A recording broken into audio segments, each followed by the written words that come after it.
যদি দেশি মুরগির ঝোলের সাথে এক থালা গরম ভাত হয় তাহলে দুপুরের খাওয়া জমে যাবে। আসসালামু আলাইকুম, আমি Farhad. Welcome back to my channel জানাস কুকবুক। দেশি মুরগির ঝোল বানানোর জন্য কড়াইতে তেল দিয়ে দেব। তেলে গরম হলে তাতে গরম মশলা ফোড়ন দিয়ে দেবো। তারপর তাতে চপ করা পেঁয়াজ দিয়ে ভালো করে নাড়াচাড়া করে নেব। পেঁয়াজের রঙটা গোলাপি হয়ে আসলে তাতে একটা টমেটোকে কুচিয়ে দিয়ে একটু নুন দিয়ে দেব। আবারও একটু নাড়াচাড়া করে জল ঝরানো মুরগির মাংসটা দিয়ে ভালো করে নাড়াচাড়া করে 3-4টে কাঁচা লঙ্কা দিয়ে ভালো করে ভেজে নেব। মাংসটা তেলের ওপর হালকা ভাজা ভাজা হতে থাকুক। একটা আমি মশলা তৈরি করে নিলাম।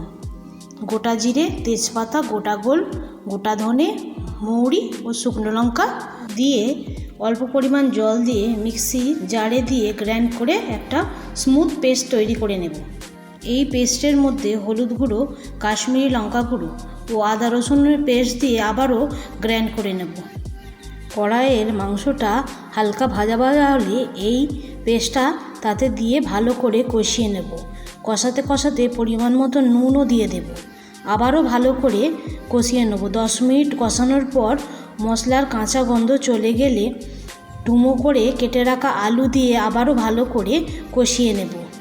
10 মিনিট আবারও ভালো করে কষানো হলে পরিমাণ মতন গরম জল দিয়ে ঢাকনা চাপা দিয়ে দেব। ভালোভাবে ফুটে গেলে গ্যাসের ফ্লেমটা সিম করে দেব। 10-15 মিনিট পর মাংস ও আলুটা নরম হয়ে আসলে উপর দিয়ে গরম মশলা গুঁড়ো দিয়ে আবারও 5 মিনিট পর গ্যাস বন্ধ করে দেব। ব্যাস রেডি আমাদের বাটা মশলা দিয়ে দেশি মুরগির ঝোল। এই রেসিপিটা যদি তোমাদের ভালো লাগে সাবস্ক্রাইব করো, লাইক করো, শেয়ার করো, কমেন্ট করো। বাই।